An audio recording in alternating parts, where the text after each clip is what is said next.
perjalanan bisa sampai punya kedai kopi lucu kayak gini? Gue ya orangnya tuh yang nggak mau dengerin apa kata orang. Jangan kerja Jakarta, jangan. Ada pendekarnya di sini gitu kan. Kalau di Bali tuh orang-orang tuh kayak customer yang sotoy gitu. Kalau di Bali tuh tamu tuh yang ngopi aja beli gitu loh. Jarang yang ada nanya-nanya kayak gitu. Di momen lo ada orang yang membeda-bedakan antara lokal dan banyak sih. Banyak. Bener. Soalnya cuma gara-gara tip doang. Bule tuh sering ngasih tip, lokal tuh jarang. Kayak hal-hal yang kita sering dibilang anak Jawa gitu tuh. Itu agak mengganggu kita sih. Soalnya kita kan perantau nih. Ini kayak mereka tuh bilang kita anak Jawa tuh seakan-akan ini tuh rumah mereka gitu. Jadi ya kita sebagai anak Jawa tuh ya nggak usah banyak gaya gitu macam. Itu sering tuh kejadian. Rasis sama lokal gitu.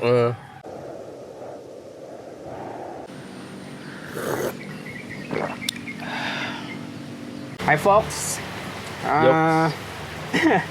Jadi di podcast ini gue bersama teman baru gue di Ubud Bali nih, Kang Opik. Jadi ceritanya bisa kenalan sama Opik. Apa Kang atau Mas ya? Biar Sunda banget gitu. Opik aja. Opik aja ya? Iya. Sama Opik nih.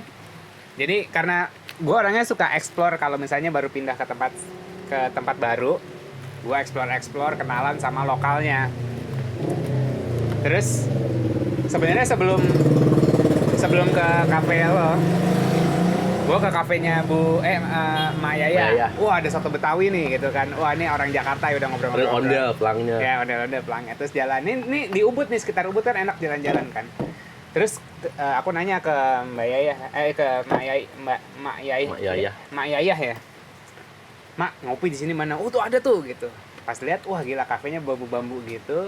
Terus pas gue masuk, dari cara ngomongnya udah kayak ini bukan orang Bali nih, orang Bandung, ini mah perantau juga. Terus gue kepikiran kayaknya seru sih buat bikin satu episode, satu segmen di podcast Yasha Moment ini tentang cerita-cerita perantau yang datang ke Bali. Nah, tamu pertama kita di segmen yang paling baru ini adalah Opik. Tepuk tangan.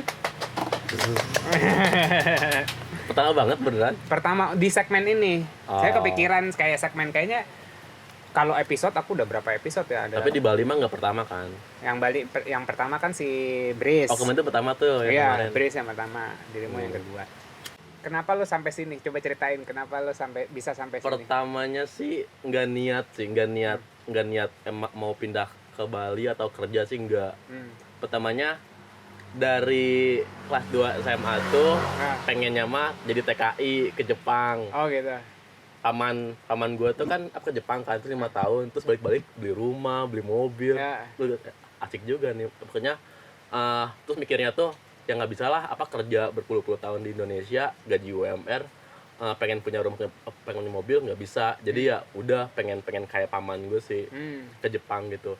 Terus tiba-tiba ingat bibi di Jimbaran juga, nikah sama orang Australia. Tapi kan nggak kepikiran kan, maksudnya aku udah berkali-kali nih pengen ke Australia dong, ikut sama Richard kerja sono. Terus diobrolin tuh sama Richard sama suaminya. Di Australia kerja dianya tuh di tengah laut ngangkatin lobster yang gede kayak gitu. Terus Richard bilang, Opik kalau mau ke Australia badan fitness dulu, gedein dulu. Kecil banget tuh kan, kurus pempeng kan. Ya nggak bisa. Terus kayak anjing, fitness butuh fisik yang kuat kan. Setahun nggak cukup juga sih, maksudnya harus fitness gitu kan. Terus ya emang buat ke Australia mahal juga, harus punya uang $5.000 kan, 50 juta kan. Buat nunjukin kita nggak gembel doang di sana. Terus abis gitu kelas 2 SMA tuh udah niat tuh ngumpulin duit pokoknya SMA beres kan, kuliah kan nggak bisa kan, nggak ada duit waktu itu. Pengen ke Bali, duit jajan 20.000 sehari. Itu sehari pasti aku simpen goceng, ceban tuh pasti aku simpen tuh. Lulus SMA tuh masih inget dapat uang tuh 7.200.000 dari hasil tabungan. Iya, selama setahun itu tuh 7.200.000. Keren sih, maksudnya kayak anak-anak zaman sekarang tuh kayak nggak tahu artinya nabung loh. Diniatin buat main ya, itu pengen main aja, pengen ke Bali, kalau nggak Bali Lombok. Senang naik gunung tuh, pokoknya Lombok dulu deh, ke Lombok. pas lulus SMA tiba-tiba teteh di Jimbaran nelpon kan, Opik ada tiket kosong nih, gue mau ke Bandung cuman nggak jadi gara-gara ada urusan di Balinya, jadi tiket itu tuh dibalik nama ke nama Opik, jadi gratis tiket tuh Ke Bali. Jadi ke Lombok cancel dulu lah, Bali dulu lah. Pas nyampe Bali belum ada handphone kan, Maps nggak ada Maps juga kan, 2013 tuh. Habis itu ke Bali, terus ada kayak maps gede kayak gitu, kayak dari koran gitu kan, ya kecil lah gitu. Habis itu nyewa motor, mikir-mikir dari ujung ke ujung, nanya ke teteh kan, ini kalau dari ujung ke ujungnya itu berapa jam sih? Apa teteh bilang tuh dari sini ke Lovina tuh ke ujung tuh bisa 5-6 jaman. Ya nggak bisa bolak-balik kayak gitu kan. Iya. Habis itu beli tenda, beli sleeping bag, Nge-camping. Iya, beli camping gear lah. Beli camping gear semua. Gembel lah ya. Iya, nggak gembel tuh. Tapi asik sih. Oh, belum. Tapi sebenarnya mah ada dana buat dari tabungan itu kan. Iya, itu tuh nggak niat yang mau pindah ke Bali, pengen main doang lah. Oh, oke. Habis tabungan itu balik. Iya. Ada kata gawe biasa gitu. Iya. Udah janjian sama pihak TKI juga di Jakarta waktu itu. Tapi gara-gara akunya ke Bali dulu, ya udahlah, ntar lah, tunda setahunan. Iya. Habis gitu beli camping gear semuanya, keliling Bali. Dari Jimbaran nyewa motor segala macam tuh habis 2 jutaan sama camping gear sama nyewa motor selama sebulan kan. Habis itu keliling jalan keliling Bali. Aku dapat ada danau camping, ada gunung camping itu aja. Jadi nggak ada budget buat penginapan, nggak ada. Oke. Megang duit berapa? 7 juta itu. 7 jutanya pokoknya kayak gua 7 juta dikurang nyewa motor sama camping itu 2 jutaan berapa gitu. Oh, beli peralatan. Beli peralatan camping gitu kan. Berarti 5 jutaan kan. Pakai 5 juta segitu, jadi keliling-keliling, kadang-kadang di hostel. Tuh pas di hotel tuh asik tuh, tiba-tiba ketemu bule-bule kan, kita kan pertama kali ya, nggak bisa bahasa Inggris kan, jadi hai gitu-gitu doang, how are you, good. Terus mereka tuh yang coba ngobrol sama saya ngobrol, cuman no English, like. Terus mereka ketawa-tawa, akhirnya ketemu teman-teman bule. Pakai bahasa isyarat doang gitu ya? Iya, waterfall. Oke. Jadi barengan kita tuh yang nggak ngobrol apa-apa, tapi ya keluar bareng, trip bareng. Itu kan di Singaraja itu kan banyak air terjun kan, waterfall kan. Kita tuh sama orang-orang di hostel tuh akhirnya ketemu bareng. Terus mereka tuh yang cuma sehari 2 hari doang kan. Kita misah akhirnya, ya aku terusin ke keliling Bali ya. Pokoknya. Singaraja, Kintamani, Amet, keliling. Itu keliling tuh akhirnya tuh sebulan lebih. Akhirnya 2 bulan setengahan. Terus itu baru lulus SMA tuh? Iya, 2013 baru lulus SMA kan. Belum, nggak ada kepikiran mau kayak lanjut kuliah apa segala macam? Nggak bisa, gue nggak ada duit. Okay. Kan akhirnya kerja sih, cuman sebelum kerja gue pengennya main dulu. Abis itu trip di Bali sendirian 2 bulan setengah. Abis itu pulang ke Jimbaran, sisa 2 juta duit. Teteh tinggal 2 juta duit gitu kan. Ya itu sama teteh tuh baik kan, dekat banget kan. Semua cerita, ada uang segini. Pulang tinggal 2 juta. Kata teteh tuh, ya terserah Opik mau pulang ke Bandung apa mau di sini ya kerja. Temen teteh ada yang kerja di hotel, bisa dimasukin.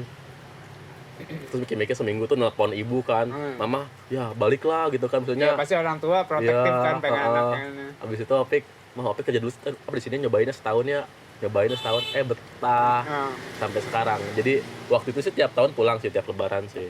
Cuman 3 tahun terakhir nggak pulang karena emang susah lah, ekonomi lah.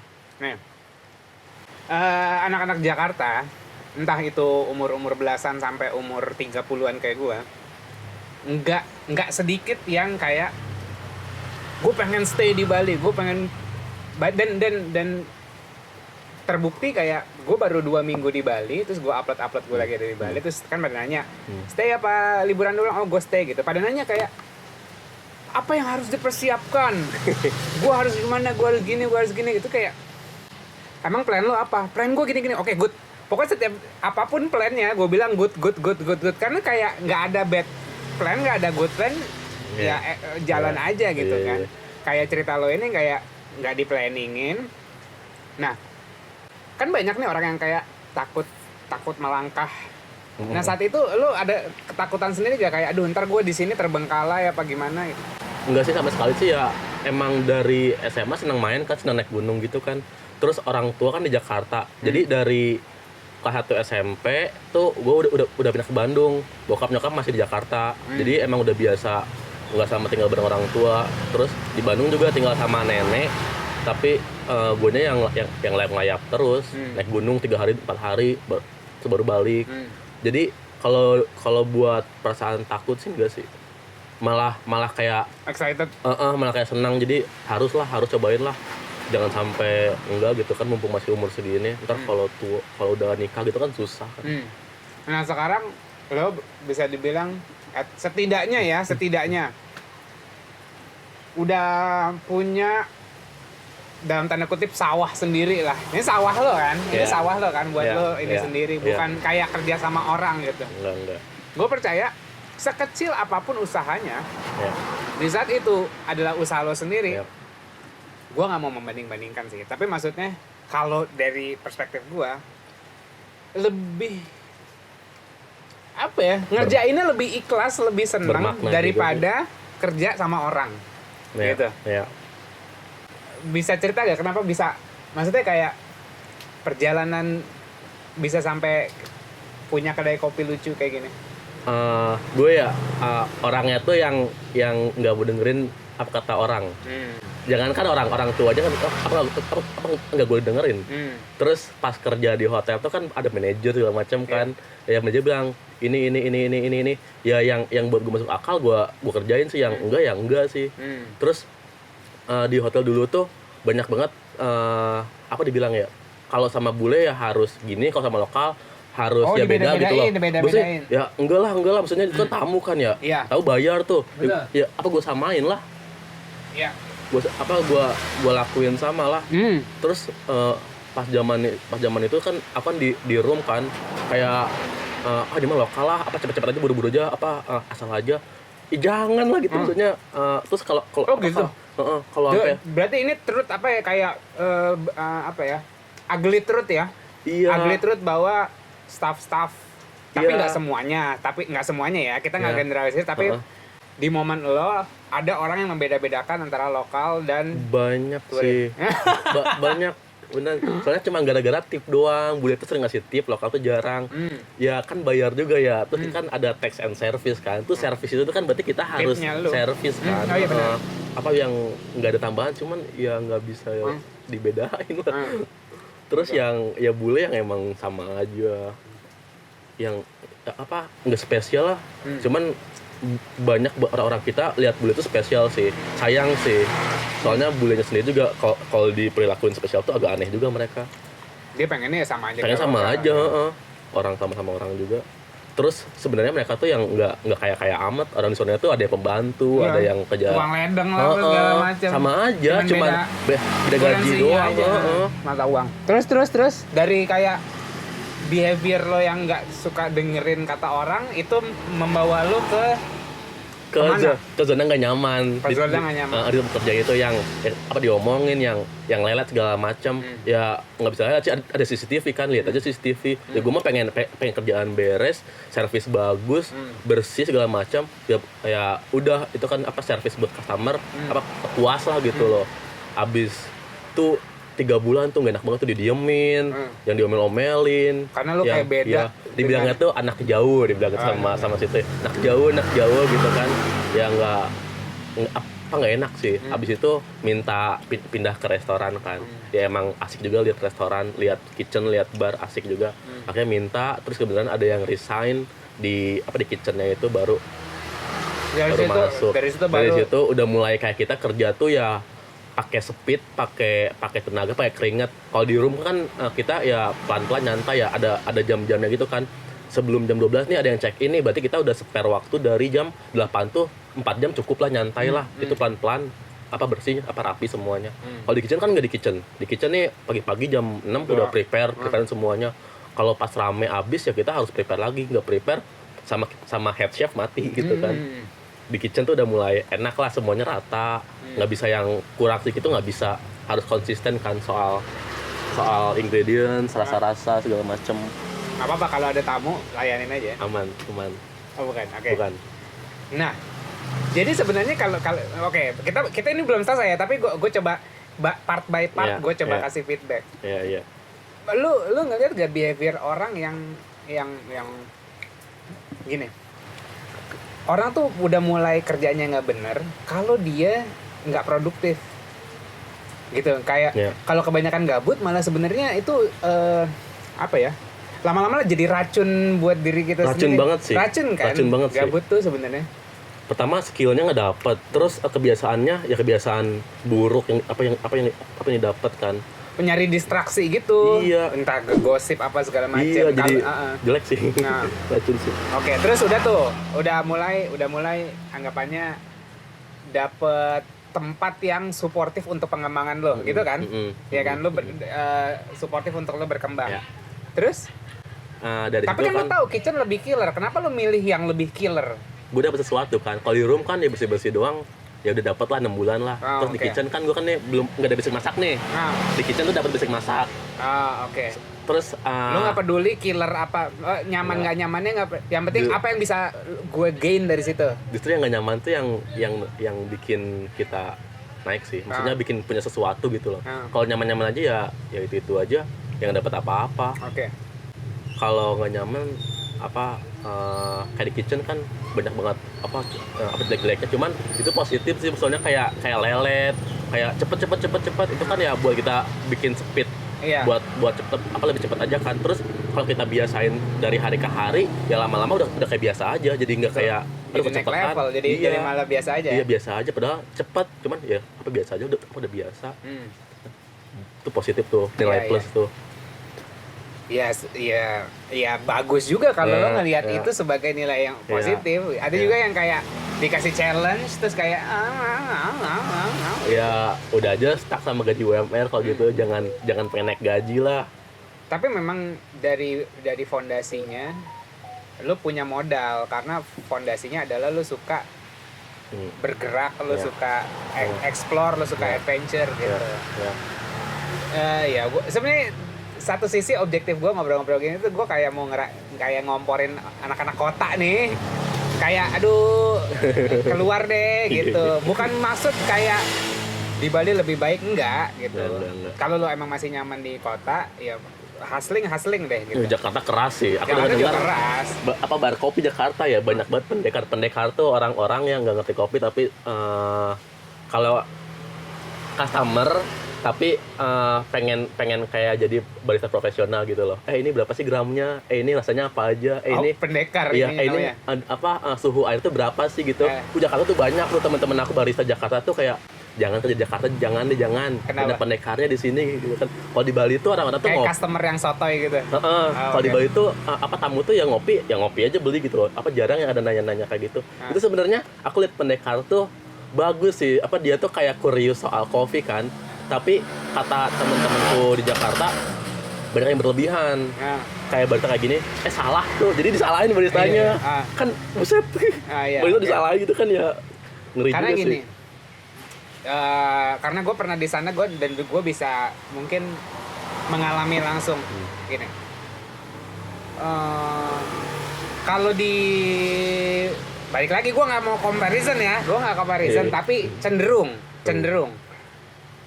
Mereka tuh suka menggali informasi aja. Mereka suka gali informasi. Emang curiosity tentang informasi karena kebiasaan sosial media kan biasa mengkonsumsi informasi. Jadi mereka lebih suka informasi daripada experience. Gitu.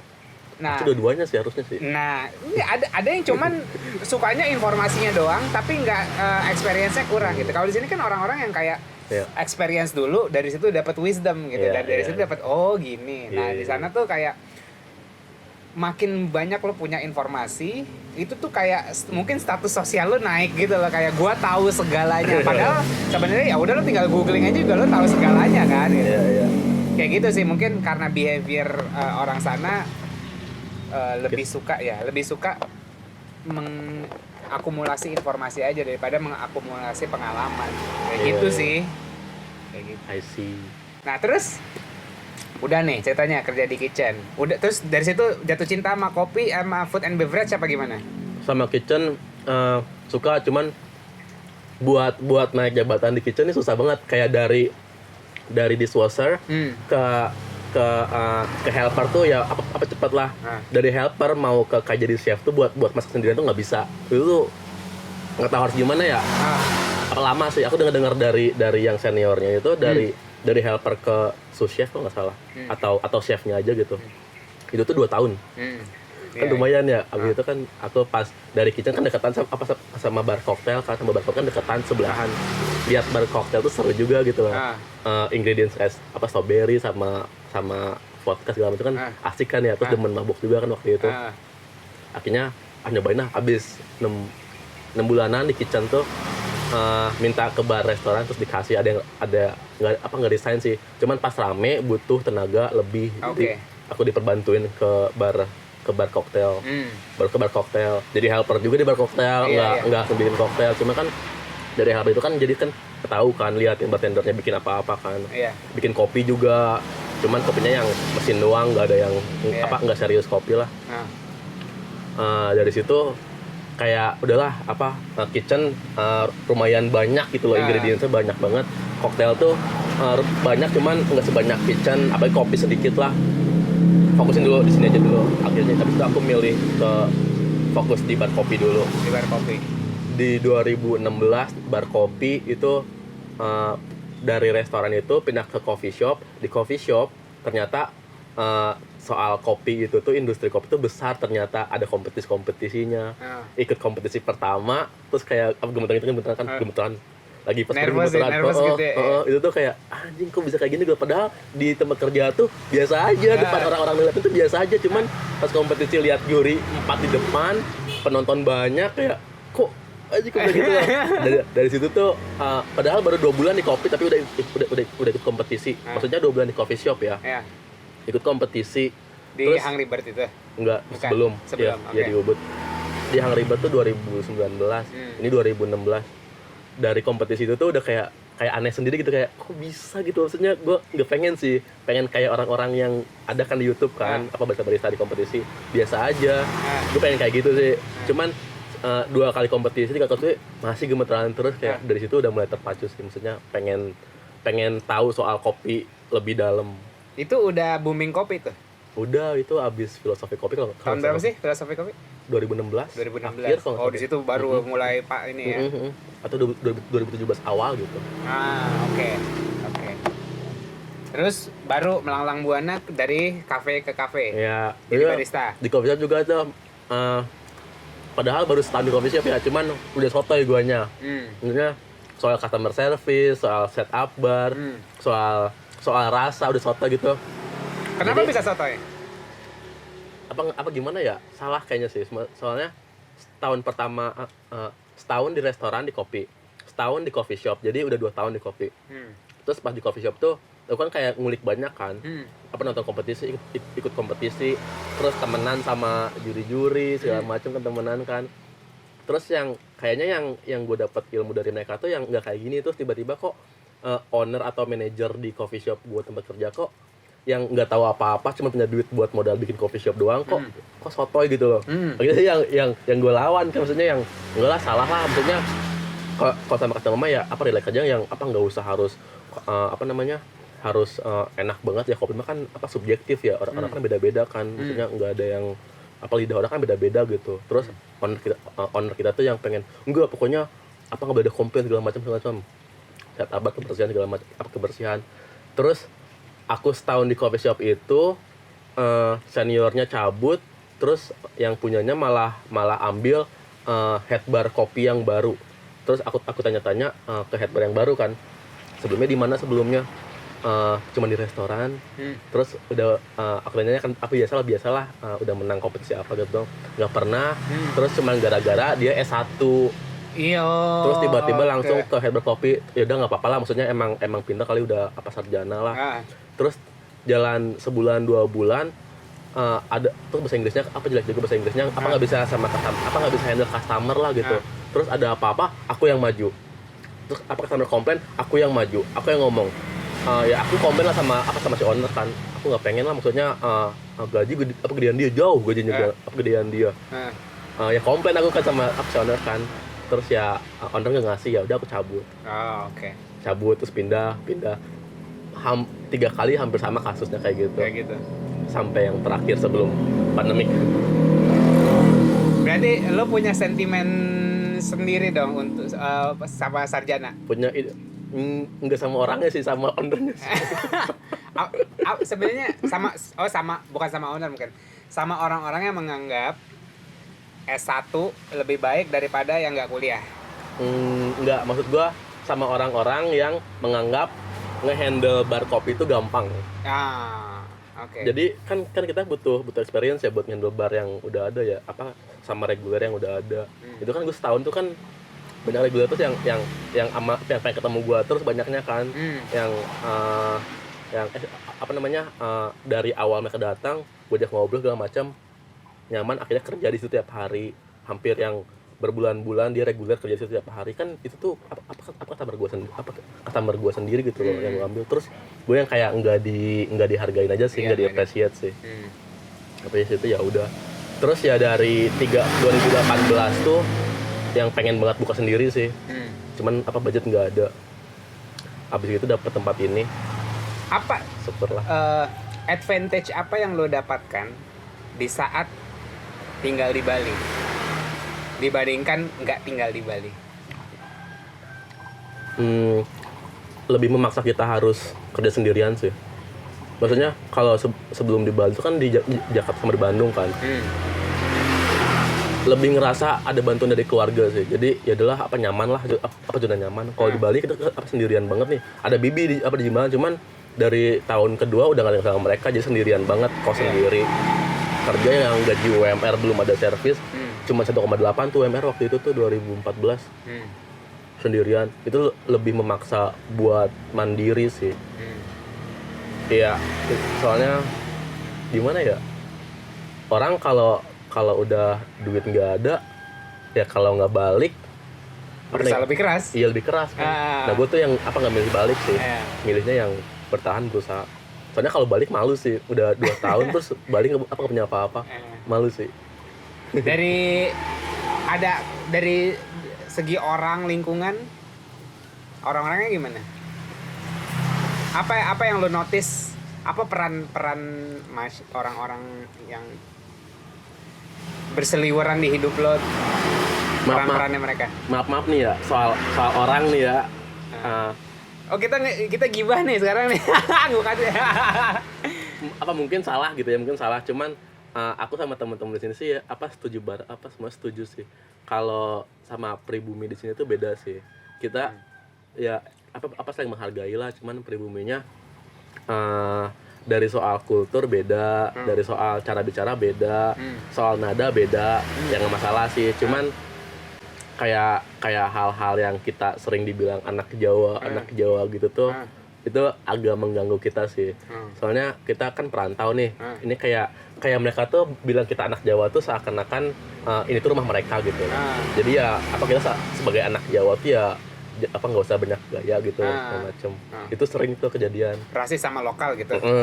Yang asli Bali. That's the ugly truth is okay. Maksudnya kayak emang kejadiannya seperti itu gitu. Maksudnya, tapi nggak semua ya, kebanyakan. Iya. Di tempat kerja sih banyaknya sih yang kelihatan berkarakternya.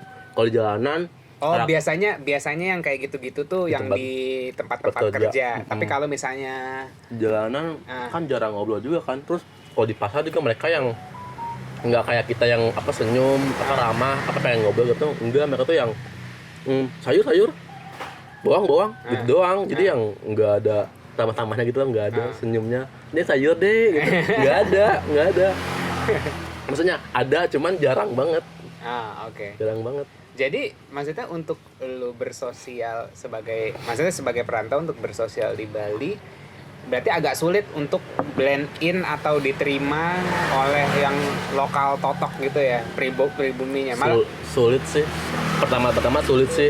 Apalagi mereka kan kalau udah ngumpul nih pasti mabuk, pasti arak gitu kan. Terus aku yang dari Bandung tuh nggak mabuk, terus susah tuh keras tuh buat nyambung sama mereka. Terus penyusunan kata bahasa pas mereka bahasa Indonesia tuh beda juga. Oke. Contohnya ya banyak pokoknya deh yang apaan tuh gitu. Artinya kalau itu mah sebenarnya masalah teknis kan, masalah teknis ngobrol kan. Oke. Jadi gimana lu memfulfill kebutuhan lu bersosialisasi di sini? Gimana caranya lu memenuhi kebutuhan lu bersosialisasi, akhirnya ketemu sama perantau-perantau juga? Iya, setelah di Ubud sih kebanyakan ketemu perantau. Cuma kan banyak juga kan orang-orang yang ada di sini kan. Kita ya iyain aja sih. Terus mencoba ramah, ikutin apa yang mereka aturannya, mau. iya. Tapi kebanyakan nggak semuanya juga kan. Teman-teman aku juga banyak kok yang orang Bali.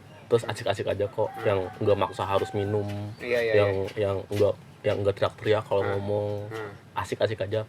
Terus mereka yang kebanyakan jauh dari perantau juga, tapi mereka bilangnya dari tinggal di Singaraja tapi kerja di Ubud itu bilang apa merantau dia bilang. Iya. Keluar dari desanya. Dari desanya itu ya asik sih. Kenapa ya tipikal tuan rumah itu kenapa jutek ya? Maksudnya kayak apakah dia ngerasa tersaingi atau nggak tahu ya, itu dari zaman dulu juga sih. Atau enggak juga? Nggak tahu sih kalau masalah pernah baca nggak?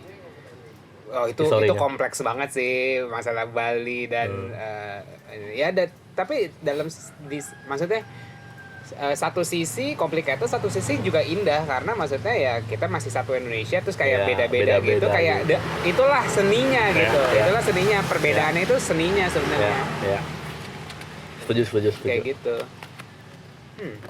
Terus ada cerita-cerita yang mau lu share gak selama lo akhirnya sekarang gue udah gak kerja sama orang, gue punya usaha sendiri, terus ada cerita-cerita yang menurut lo worth to share gak? Ini tuh tempat kedua aku bikin usaha sendiri. Pertama itu 2019 awal. Itu bertiga sama teman kan. Tapi cuma jalan 10 bulan doang. Enggak, setahun. Iya, hampir setahunan lah. Setahunan. Itu bertiga sama teman, semuanya barista semua. Itu yang 3 otak disatuin tuh susah tuh. Akhirnya yang aku cabut, yang satu nikah, tinggal sendiri, akhirnya kerja lagi balik. Emang susah sih bisnis kopi, apalagi barengan sama teman. Habis itu aku kerja lagi juga 2020. Habis 2020 pandemik, temen-temen di sini buka Uma Alur tempat ini. Lokal atau lokal? Orang lokal, orang Cirebon juga, Sunda juga. Sunda tapi juga. Bukan orang asli Bali. Iya, bukan asli Bali. Perantau juga. Dia kan punya tato studio itu tuh. Dia nikah sama orang Jerman. Terus pas ini tuh awalnya buat pajangan lukisannya dia kan. Habis itu kebetulan istrinya hamil, dapat kerjaan juga di sana. Sekarang udah buka tato studio di sana juga. Jadinya say hi ke siapa, ke teman lah. Apendul. Podcastan. Ya, terus ini jadinya akhirnya kita bikin coffee shop akhirnya. Terus Apendul namanya kan, Apendul di Jerman udah buka tato studio juga. Anaknya juga udah punya anak juga. Jadi asik sih, maksudnya ini kan bambu nih, terus di Ubud coffee shop dari bambu itu kan belum ada ya. Ada restoran dari bambu, cuman enggak coffee shop banget. Ini kan pinggir trotoar. Terus lebih humble lah, lebih ini. Terus aku lebih seneng tempat ini dibilang warkop sih. Atau burjo. Ya, bubur. Soalnya saya coffee shop kopinya kan enggak yang serius kopi gitu kan. Terus ada mesin kopi juga. Pakai tradisional semua, mau kapot, filter kopi. Asik sih. Ketemu banyak orang-orang baru. Unik-unik sih. Unik-unik. Ubud tuh emang yang enggak pakai sendal. Dulu bulan Juli itu asik banget tuh pas free visa masih ada tuh, kan masih rame ya. Abis free visa udah habis pada pulang. Nah sebelum pas masih free visa itu tuh banyak banget orang-orang bawa gendang, bawa gitar, bawa ukulele. Kesini tuh pada main musik di depan tuh. Ini kayak adalah musik sendiri. Padahal nggak kita undang, nggak yang dibayar gitu kan. Mereka datang bawa alat-alat, pada main depan pinggir trotoar. Itu bule-bule lokal itu luar biasa. Bareng ya. Itu luar biasa sih. Aku upload kok di Instagramnya Uma Alur. Ada ya? Kalau mau lihat. Nanti aku. Terus abis itu free visanya habis, sepi. Kalau ngomongin dampak pandemik nggak bakal habis-habis lah. Kita sending a good vibe aja. Maksudnya gimana kita striving selama ini gitu buat ya mudah-mudahan bisa jadi inspirasi juga jadi sama orang kan. Kayak ada kepikiran nggak keluar dari Bali? Sama sekali nggak ada. Cuman yang aku sayangin, yang aku gimana ya, sakit hati sih dengernya sih teman-teman banyak yang pulang gara-gara nggak ada kerjaan. Aku apa mengerti sih mereka yang emang cuma kerja doang kan. Cuman ya nggak aku mau bantu apa nggak bisa juga karena ya emang keterbatasan juga kan. Pada yang hampir sama pengeluhannya tuh ya kerjaan nggak ada, duit nggak ada, ya akhirnya mending balik deh. Itu sedih sih buat aku sih, sedih sih. Kenapa nggak yang kita tuh berusaha melakukan apa aja deh, kayak jualan nasi, kayak jualan sejinggo, kayak ini kan banyak nih, jualan keliling-keliling nih. Mungkin pulang sementara doang, nanti balik lagi. Dari bulan Juni dari tahun kemarin, terus kita kontekan tuh yang gimana udah kerja belum? Terus selama hampir setahun nih, terus nggak buat uang. Ya maksudnya kalau keluarga ada, oke gitu loh. Cuman kalau yang nggak ada, kasihan keluarga lu juga kan gitu kan. Terus ada yang masih kerja, cuman malas-malesan, tutup terus warungnya. Itu ya sedih sih ya. Emang mereka cerita ya sepi. Cuman kalau buat gue ya, walaupun sepi ya. Gimana lo menyikapi kondisi ini? Wah sepi apa segala macam. Karena gue sebenarnya juga kayak kayak dengernya komplain jadinya. Iya. Maksudnya aku ngerti sih jualan mereka tuh sepi tuh kadang-kadang nggak ada yang masuk, kadang-kadang jualan cuma berapa puluh ribu, ya ngerti. Cuman kalau kita tutup ya kan berarti nol kan. Ya kalau kita nol ya sama ya tutup, terus nggak ada pemasukan ya pengennya nggak ada segi positifnya. Iya. Pengennya pas rame doang gitu. Jadi pas sepi nggak ada. Ya nggak bisa lah, namanya jualan kan naik turun kan. Namanya jualan apa aja kan pasti rame sepi. Ya buat sesuatu gitu loh. Aku tuh pengen banget bilang kayak gitu, cuman nggak enak. Maksudnya di sini nih mudah-mudahan nonton gitu ya. Teman-teman aku mudah-mudahan ntar aku share nonton gitu loh. Pengen banget bilang bikin sesuatu gitu loh. Jangan yang nungguin tamu doang. Maksudnya keadaan kayak gini, kalau emang kita nggak bisa nyari tamu turis, kita cari sesuatu yang tamu lokal gitu loh. Kayak soal harga ya jangan tinggi-tinggi amat. Direndahin semuanya gitu loh. Terus diakalin aja semuanya, kayak ini sharing pribadi ya. Ada jalan lah pokoknya sebenarnya. Ada banget jalan, pasti ada aja. Ini nih aku jual harganya 10 ribuan nih. Kopi 15 ribu, 10 ribu, jus 10 ribu. Sebelumnya kan 20, 25. Ya emang tamu kan turis banyaknya kan. Itu pun juga nggak berasa buat turis. Buat turis. Terus cara aku jadi jual setengah harga semuanya tuh ya cari supplier. Jadi yang dapat harga costnya tuh lebih rendah lagi. Jangan kita beli yang di pasar biasa gitu doang, jangan. Iya. Itu kan jadi kita walaupun kita sepi terus kebuang, ya adalah harga supplier berapa ribu paling. Cuman anggapannya yang penting muter aja. Terus kalau buat coba cari tarik tamu lokal gitu loh. Terus soal pada kekeh di harga sih, pada nggak mau ngerusak harga. Gimana ya? Keadaan kayak gini pada mau idealis sama idenya sendiri susah sih. Coba jangan jadi idealis deh. Coba ikutin maunya pasar aja dulu. Nah teman-teman aku di kopi atau di warung tuh pada yang kekeh sama idealisnya susah. Aku pengen bilang kayak gini langsung tuh nggak enak juga ya, terserah orang duit lu juga gitu loh. Terserah mau diapain, terserah ide lu tuh. Cuman ya pas akhirnya mereka cerita terus ngeluh soal segala macam, jangan. Ya, itu konsekuensinya. Iya. Itu konsekuensinya. Ya market, gitu. Iya. Sebagai businessman ya, walaupun cuman maksudnya kafe kecil, itu tetap dibilang businessman. Sebagai businessman atau pelaku bisnis lah biar lebih grounded ininya bahasa pelaku bisnis. Tuhannya kita ya customer, Tuhannya kita market, udah ikutin market gitu. Bukan berarti kayak ngejablay juga kayak oke, bikin cappuccino cincau, nggak gitu juga, tapi balance juga gitu. Marketnya butuhnya apa gitu. Adaptasi kayak gitu. Ubud life. Ubud life ya. Ubud life, pandemic life. Apa aja? Berarti lo di Ubud udah berapa lama? Dari 2016. Udah 4 tahun. 4 tahun. Ada something nih terakhir deh. Siap. Filosofi hidup lo dong, coba share. Banyakin bersyukur sih. Banyakin bersyukur, kurangin ngeluh.